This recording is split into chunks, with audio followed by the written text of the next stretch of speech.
1991 թվականի հունվարի 1-ի տվյալներով Հայաստանի Հանրապետությունում 3 միլիոն շուրջ 600,000 ազգաբնակչություն կար։ Եվ 30 տարիների արտագաղթի արդյունքում որոշակի տվյալների հենքի վրա ելնելով Հայաստանը լքել են 1,600,000-ից 1,700,000 մարդ 30 տարիների ընթացքում։ Այո, շուրջ 1.6, 1.7 միլիոն մարդ 30 տարվա ընթացքում Հայաստանի Հանրապետությունը լքել է ընդմիշտ։ Եվ 82 թվականից մինչև 92 թվականը Հայաստանի Հանրապետությունում ծնելիությունը եղել է միջինը 77,000։ 92 թվականից տարեկան իհարկե 92 թվականից 2002 թվականը Հայաստանի Հանրապետությունում ծնելիությունը միջինը 44,000 է, 41%-ով նվազել է։ Սա լուրջ խնդիր է, պայմանավորված լինելով այո նաև արտագաղթով, բայց ինչու է Հայաստանի Հանրապետության բնակչությունը 3 միլիոն 600,000-ից այսօր պետք է լիներ 1 միլիոն 700,000 արտագաղթի դեպքում շուրջ 1.7-1.8 միլիոն բնակչություն, այլ պայմանական ասած 3 միլիոն ենք։ Դա պայմանավորված է բնական աճով, այո, ծնելիությամբ։ Հայաստանում տարեստարի ծնելիությունը նվազում է, բայց նաև արտագաղթի տեմպերն են նվազում։ Հայաստանի Հանրապետությունում միայն 25 թվականին շուրջ 33,000 ծնունդ կա եւ մոտ 22,000-ը արտագաղթում են։ Եվ Հայաստանի Հանրապետությունում վերջին անգամ 10,000-ով է ավելանում է, եթե 6, 7, 8,000 նայած որ տարիներին։ Օրինակ միջինը Հայաստանի Հանրապետությունում արտագաղթում է շուրջ 20-25,000 մարդ, 15-20-25,000 մարդ նայած ինչ տարի։ Եվ միայն ՄԱԿ-ի տվյալներով Հայաստանին վերաբերվող զեկույցում 2000 մինչ 50 թիվը Հայաստանի ազգաբնակչությունը պետք է դառնա 2,700,000 Եվ 2100 թիվը Հայաստանի Հանրապետության ազգաբնակչությունը կդառնա 1,800,000 Բայց այդ զեկույցը կազմվել է եւ հրապարակվել է այն ժամանակ դեռ COVID-ը համաճարակը այո Հայաստանի Հանրապետությունում եւ պատերազմ չկար։ Հիմա ՄԱԿ-ը իդեպ ասեմ Հայաստանի հանդեպ բավականին շռայլ է եղել այդ թվերի հետ կապված, որովհետեւ իմ խորին համոզմամբ այսօր Հայաստանի Հանրապետությունում 2,300,000-ից 2,500,000 մարդ հազիվ է ապրում, որովհետեւ մենք տեսնում ենք մեր փողոցները, բուհերը, դպրոցները, մանկապարտեզները հիվանդանոցներում ավելի շատ մարդ կան, քան փողոցներում։ Հիմա տեսեք, խնդիրը ինչումն է, դեմոգրաֆիկ, ժողովրդագրական պատկերը Հայաստանի Հանրապետությունում հետևյալն է։ 2018 թվականին Հայաստանի Հանրապետությունում ծնելիության գործակիցը 1.6 էր։ Այժմ ծնելիության գործակիցը 1.5 է։ Ինչպես այդ ծնելիության գործակիցը հաշվարկվում, հետևյալ կերպ 15 տարեկան իքական սեռի, 15 տարեկան մինչև 45-50 տարեկանը ընդհանուր ծնելիության թիվը այդ տարվա բաժանում են 15-ից 50 տարեկան իքական սեռի վրա եւ այս պայդրությամբ Հայաստանի Հանրապետությունում ծնելիության գործակիցը 1.5 է, ասեմ ավելին, այդ ծնելիության գործակիցը նույնպես գնալով նվազում է, պայմանավորված լինելով այո, Արցախյան վերջին պատերազմով, որովհետև ունեցանք շուրջ 5000-ից ավելի զոհեր, ունեցանք 15000 հաշվանդամներ, նաև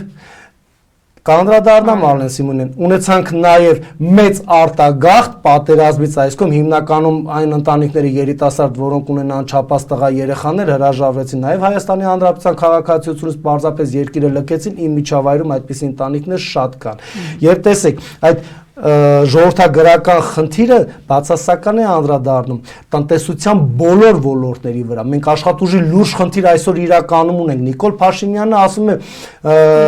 վերջի 7 տարվա ընթացքում 224,000 աշխատատեղ է բացվել։ Պարոն Փաշինյան, վերջի 10 տարում Հայաստանի Հանրապետությունից լքել են 380,000 մարդ։ Լավ, վերցնենք այն 80,000-ը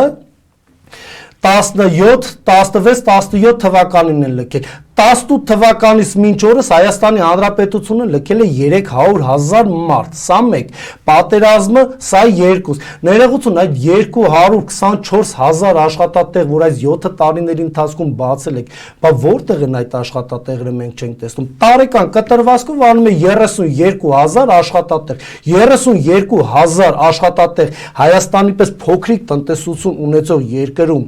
ներողություն, ապա ինչու ձեր իսկ իշխանավորները ասում են օտար երկրյա ներդրումները նվազել են։ Ձեր իսկ իշխանավորներն ասում են ներքին ներդրումները նվազել են։ Հարց է առաջանում, ինչպես կարող են ներդրումները նվազեն արտաքին եւ ներքին եւ տարեկան 32,000 աշխատատեղ բացվի։ Ասենք դա նոնսենս է։ Սա Բայց հաշվով աշխատողների թիվն չի փոխվում։ Ես որքան գիտեմ 800,000 կլորացած եղել է եւ 800,000 եւ Սերժ Սարգսյանի օրոք էր, 800,000 եւ Ռոբերտ Քոչարյանի օրոք, չգիտես ինչու Հայաստանի Հանրապետությունում 30 տարի ընտրությունների իրավունք ունեցող մարդիկ, չգիտես ինչու միշտ 2,300,000 են, բայց միշտ 1,300,000 են ընտրություններին մասնակցում։ Իսկ միգուցե իմ ասածը ճիշտ է, որ Հայաստանում 2,300,000-ից 2,500,000 մարդ կա։ Եվ ասեմ ավելին, այն ծնելիության գործակիցը մեկ ամբողջիկ այսօր որ Հայաստանի Հանրապետությունում կա, եւ այն արտագաղթի տեմպերը, որ այսօր շարունակվում են, եւ այն տնտեսական իրավիճակը, որ այսօր մենք ունենք, Հայաստանի Հանրապետությունը ապրում է իր բոլոր ժամանակների վերջի 100 տարվա մայրամուտը։ Անկամ եթե իսկ Հայաստանի Հանրապետությունը մոտակա 50 տարին պատերազմ չտեսնի, հա բնական կորուստի մասին է խոսքը։ Հայաստանի Հանրապետությունը վերջի 50-ից 100 տարվա ընթացքում որպես պետություն, որպես հասարակություն մարելու է։ Ինչու՞, որովհետև ծնելիության գործակիցը պետք է լինի 2,2, որ այդ ազգը գոնե մոտակա 100 տարին իր տեսակը պահպանի իր իսկ բնորանում։ Իսկ Հայաստանի Հանրապետությունում արդեն 25 թվականի տվյալներով ծնելիության գործակիցը 1,5 է։ Դուք հասկանում եք ինչ է նշանակում երիտասարդ ընտանիքը 1 երեխա է ունենում։ Հարաբերական է դա ընտանիքա կարող է 4 երեխա ունենալ, ընտանիքա 1 երեխա, բայց ընդհանուր ծնելիության մակարդակը Հայաստանի Հանրապետությունում ողբերգական է, ասեմ ավելին, ոչ միայն մեր ազգաբնակչությունը ծերացած է ելնելով ՄԱԿ-ի 7 եւ 14% գործակիցների արդյունքում, այլ մեր երիտասարդությունն է ծերացած։ Ինչու? Որովհետեւ եթե ժամանակին տասնամյակներ առաջ 25 տարեկանում էին ամուսնանում եւ նվազագույնը 2 երեխա են ունենում, առավելագույնը 3 կամ 4, այժմ միջին ամուսնության տարիքային շեմը 35 տարեկան է եւ նրանք լավագույն դեպքում 1, առավելագույնս 2 երեխա են ունենում։ Եվ ասեմ ավելի, նաև Հայաստանի Հանրապետությունում յուրաքանչյուր 4-րդ նորապսակ ընտանիքը ամուսնալուծվում է լավագույն դեպքում 1 երեխա ունենալով, վատագույն դեպքում առհասարակ երեխա չունենալով։ Այսինքն մեր երիտասարդությունն էլ է ծերացած եւ այն ողբերգական պատկերը դեմոգրաֆիկ առումով, որ մենք այսօր ունենք, այո, պաշտոնապես հայտարարում եմ, Հայաստանի Հանրապետությունը բոլոր ժամանակների պետություն լինելով ապրում է իր վերջի 100 տարին։ Իդեպ ասեմ, այս դեմոգրաֆիկ ժողովրդագրական պատկերը եւ բոլոր պետությունների արժեվ այսօր ամենացածրը աշխարհում Սինգապուրին է 1,0, Պորտուգալիայինը 1,2, Հունաստանինը 1,4, իդեպ ասեմ մեր հարևան երկրներում էլ այդ նույն խնդիրը կա, Թուրքիայում 1,8, Ադրբեջանում 1,6, Վրաստանում 1,6։ Իրենց մոտ էլ կա կանանց դեֆիցիտ, ինչպես որ Արսեն Թորոսյանը փորձում էր պատճառաբանել ազգաբնակչության նվազումն ու ծնելիության գործակցի ձեր ասած նվազումը։ Հիշում եք Արսեն Թորոսյանը զեկուցելով կառավարության նիստի ժամանակ անդրադառնալով պատճառներին ասաց, որ երկրում կանանց դեֆիցիտ կա, ինձ համար մի քիչ անհեթեթ է իհարկե, որովհետև ես գիտեմ, որ հակառակը Հայաստանում տղամարդկանց դեֆիցիտ կա։ Արսեն Թորոսյանը ես չգիտեմ ինչպիսի, հա, ասենք ֆիզիոլոգիապես կամ սեռաբանականով ինչ ուղղվածություն ունի, բոլոր ժամանակներում բոլոր ժողովուրդների մոտ եղել է միշտ հետևյալը. կանանց թիվը ավելին է ելել, քան տղամարդկանց։ Դա պայմանավորված լինելով թե տղամարդու կենսաբանականով, հա, որպես աշխատող, որպես որսանող, հավաքչություն անող, աշխատող, պատերազմներին մասնակցող, քան կանայք։ Եվ տղամարդկանց մոտ դժբախտ պատահարները աշխատանքի վայրում, պատերազմական իրավիճակում եւ առհասարակ կյանքի տևողություն։ Ավելի տխուր պատկեր է, քան կանանց մոտ։ Վստահեցնում եմ ձեզ, Հայաստանի Հանրապետությունում կանանց թիվը ավելին է, քան տղամարդկանց։ Վստահեցնում եմ ձեզ, երիտասարդ տղաներն են արտագաղթում լավ կյանքից ելնելով, հա, եւ լավ կյանք փնտրելով, քան կանայք։ Վստահեցնում եմ ձեզ, ես չգիտեմ Արսեն Թորոսյանը ինչի մասին է խոսում։ Դե նա այդպես է պատճառաբանում ծնելու։ Ոչ, Հայաստանի Հանրապետությունում իրականում ոչ թե կանանց խնդիր կա, տղամարդկանց խնդիր չկա։ Արսեն Թորոսյանը պետք է հասկանա, որ Հայաստանի Հանրապետությունում առհասարակ ժողովրդագրական լուրջ աղետ կա,